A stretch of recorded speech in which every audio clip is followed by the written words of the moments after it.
பசி என்னை படைத்தது, உணவு என்னை வளர்த்தது. பசி எடுத்ததா மகிழ்ச்சியாக உணவு சாப்பிடுங்க. அப்பா அம்மா வீட்டிலே வச்சுன்னு பத்திரமாக பார்த்து கொள்ளுங்கள். இரவு பகல் ஆதி தாய் தந்தை துணையோட பசி உணவு மகேந்திரன் நிகழ்ச்சியை துவங்குகின்றேன். முடியல. என்னங்க ஐயா இவ்வளோ சிரிக்கும்? உண்மையை நினச்சா சிரிக்கிறேன், நீங்களும் சிரிக்கலாம். புரியுதுங்களா? நான் பல குருமார்கிட்ட இருக்கிறதால பல குருமாருங்க கடவுளை கண்டுபிடிச்சி குத்துட்டு போயிட்டாங்களா. பாவம் இந்த மக்களுங்க அவங்கள கூட பயணிக்கிறான். நான் என்ன பண்ணுவேன்னா கூட இருந்து சிரிச்சுக்கின்னு இருப்பேன். அவங்க பண்ணுற சேட்டை, டென்ஷனு, சண்டை, மோதல், புரியுதுங்களா? இதெல்லாம் தேவையா?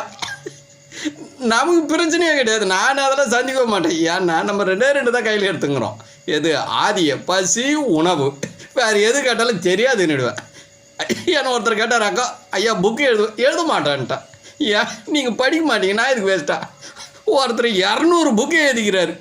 200 புக்கு எழுதி உலகத்தில் இருக்கிறவங்க 800 கோடி பேர் ஏற்றுக்கல.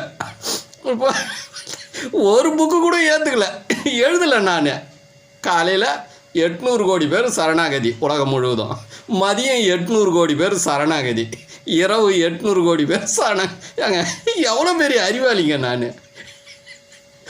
கஷ்டப்படாமல் ஏங்க கடவுள்ன்றது ரொம்ப ரொம்ப சிம்பிளாக இருங்க. நீங்கள் இவ்வளோ கஷ்டப்பட்டே போதிக்கிட்டே வரலைங்க.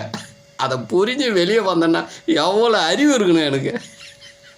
நான் சிரிச்சுக்கின்னு பேசுங்கிறேன், அவங்களாம் டென்ஷனில் பேசுங்கிறாங்க. ஒரு உயிர் ஃபஸ்ட்டு பசியும் உணவையும் சந்திக்குது, புரியுதுங்களா? ரெண்டாவது அவங்க அப்பா அம்மா சொல்லி கொடுக்குற குலதெய்வத்தை தான் அது ஏற்றுக்கும். அது எந்த மதமானார்கிட்ட எதுவானா இருக்கட்டும், புரியுங்களா? எந்த ஜாதியாக கூட இருக்கட்டும், அதை தான் ரெண்டாவது ஏற்றுக்குவாங்க. ஏன்னா ஒரு குழந்தை 3 வயசு 5 வயசில் அவங்க அப்பா அம்மா சொல்லி கொடுக்குறாங்க, அந்த கடவுளை சந்திக்குது, அதை ஏற்றுக்குவாங்க. குலதெய்வத்தை விட மாட்டாங்க. 3வது தான் குருநாதர் சொல்கிறது. டென்ஷன் ஆகிய குருநாதர் சொன்னது எல்லாம் யார் ஏற்றுவாங்க? டென்ஷனில் இருக்கிறாங்க. உண்மையை புரிஞ்சுக்கணும். நான் சிரிச்சுன்னுக்கிறேன். நம்ம முதல் கடவுள் பசி உணவு, 2வது கடவுள் எங்கள் அப்பா அம்மா சொல்லி கொடுத்த கடவுள், 3வது கடவுள் என் குருநாதர் சொல்லி கொடுத்த கடவுள். ஆழ்ந்து சிந்திங்க. மகிழ்ச்சி, அறிவு வளரும்.